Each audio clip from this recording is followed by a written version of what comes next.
Item number 9 is to appropriate $2,000 for the police department uniform cleaning. The police chief has asked that we appropriate an additional $2,000 above and beyond this year's budget because number one, we have more police officers this year, and also per the union contract, the police contract, the police officers are allowed to dry clean up to 180 items each. And many of the officers are utilizing that. So the open purchase order needs to be increased by $2,000 to make sure. And if you think about that, that's one item every other day that a lot of our police uniforms, the trousers, the hat, a lot of these things really need specialty cleaning. You cannot throw them in the washer.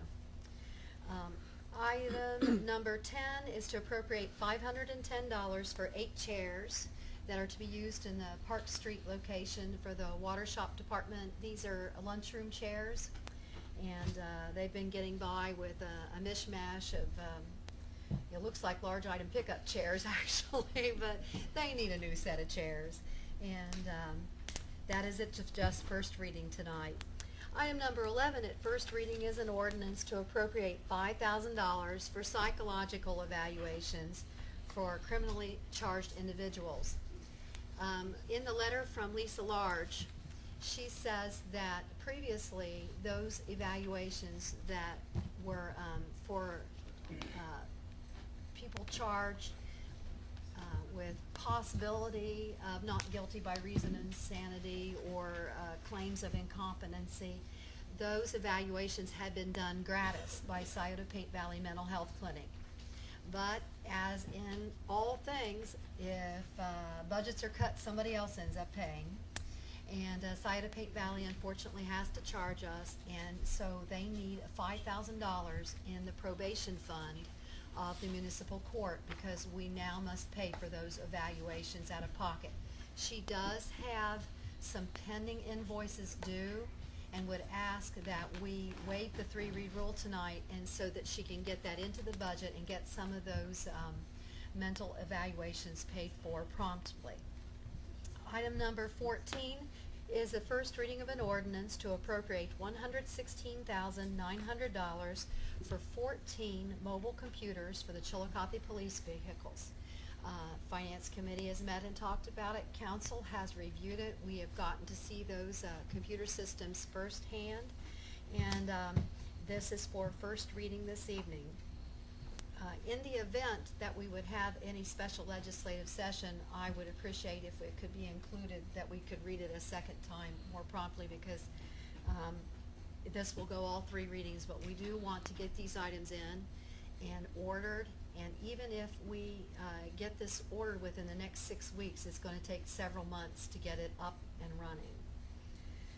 Item number 17 is first reading of an ordinance for a 5-year lease purchase of New World Systems accounting software for use in the auditor's office for a citywide accounting program. I request that we have a review session on Tuesday, September 22nd at 6:30 p.m. here in council chambers. The company that the auditor's office has selected is going to provide a 1-hour demo showing all of council how this system operates, and I think we'll find it very interesting.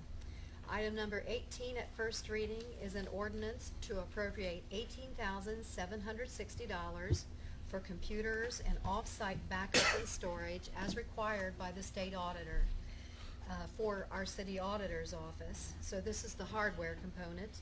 And also item number 19 at first reading is an ordinance to appropriate $24,163.74 for a citywide accounting server for the auditor's office. Item number 22 at first reading is a resolution to authorize tax levies for the city of Chillicothe for the fiscal year of 2010. This resolution needs to be in force and effect by October 1.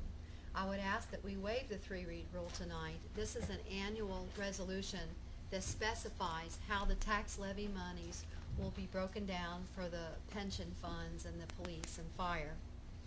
And it's an estimate, but it is one of those bookkeeping items that needs to be in effect by October 1. Item number 23 is regarding employees of the Chillicothe Police Department in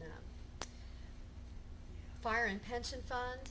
And it said on there that it was a finance assignment, but I don't think it is. I think it's one of those companion ordinances that's per the union contract. And I would expect that we would need to pass that ordinance here tonight as well, so that we can do back pay, retroactive pay, and pay the police and the fire pension in retroactively as well. And I would concur with Human Resource that this does need to be passed tonight. We're still at third reading on those committed ordinances regarding the municipal court building funds and possible moving of that, but we are not prepared to act on that at this time. And I would also ask if there is a special legislative session between now and our regular session, that council would also consider a second reading of items 17, 18, and 19 concerning big ticket items for all the computers for the auditor's office. So our two big ticket items, the police department computer systems and the auditor's office computer systems, I expect to go 3 reads, but if there's an opportunity for a second reading, that would be helpful. And that does conclude my report. Thank you. Any other committee reports this evening? Mr. Pearl. Thank you, President Schultz. Safety Services Committee does not have an item on the agenda tonight. However, I would like to announce that we will be having a Safety Services Committee meeting September the 22nd at 4:00 p.m. to cover prohibiting the obstruction of fire hydrants within the city.